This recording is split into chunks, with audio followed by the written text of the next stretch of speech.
दोस्ती की मिसाल, कुत्ता और हाथी की अनोखी कहानी। बहुत समय पहले की बात है। दक्षिण भारत के एक घने जंगल के किनारे एक छोटा गांव था। इस गांव में एक बूढ़ा किसान रहता था जिसका नाम राघव था।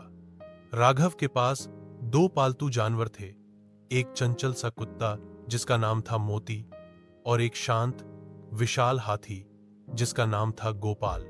मोती और गोपाल आपस में गहरे दोस्त थे। जब गोपाल खेतों में काम करता तो मोती उसकी पूंछ के पास दौड़ लगाता।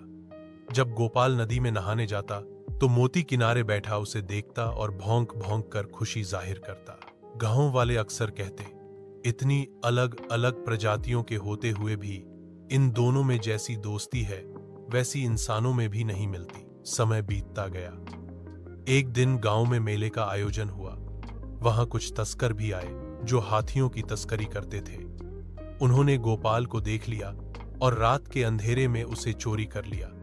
गोपाल चिल्लाया, लेकिन दूर जंगल तक उसकी आवाज पहुंची और गांव में किसी ने कुछ नहीं सुना।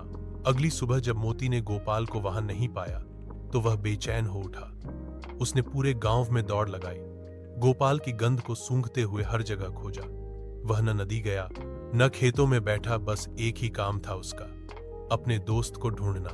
2 दिन बाद जंगल के पास मोती को गोपाल की सूंघ मिल गई। वह तस्करों के कैंप तक पहुंचा और वहां खूब जोर जोर से भौंकने लगा। जब तस्कर उसे भगाने लगे तो मोती भागा नहीं बल्कि गांव की ओर भागा और किसान राघव को लेकर वापस आया। गांव के लोग और पुलिस मोती के पीछे पीछे चल दिए। उन्होंने तस्करों को रंगे हाथ पकड़ा और गोपाल को आजाद कराया। जब गोपाल और मोती की फिर से मुलाकात हुई तो पूरे गांव की आंखें नम हो गईं। गोपाल ने अपनी सूंड से मोती को उठाकर आकाश में घुमाया और खुशी से चिंघाड़ा। मोती खुशी में भौंकता रहा।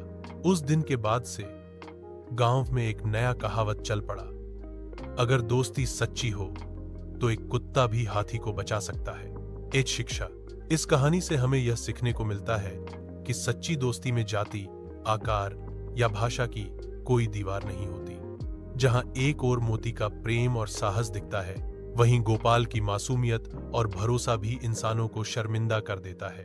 अगर आप इस कहानी को ड्रामा, एनिमेशन या बच्चों की किताब के लिए बदलवाना चाहें तो मैं उसमें भी मदद कर सकता हूं। यू सेड, टिया एलिफेंट, ChatGPT सेड। यह रही एक सुंदर और शिक्षाप्रद कहानी, बाघ और हाथी पर आधारित, बच्चों के लिए नैतिकता से भरी, लगभग 500 शब्दों में बाघ और हाथी की कहानी।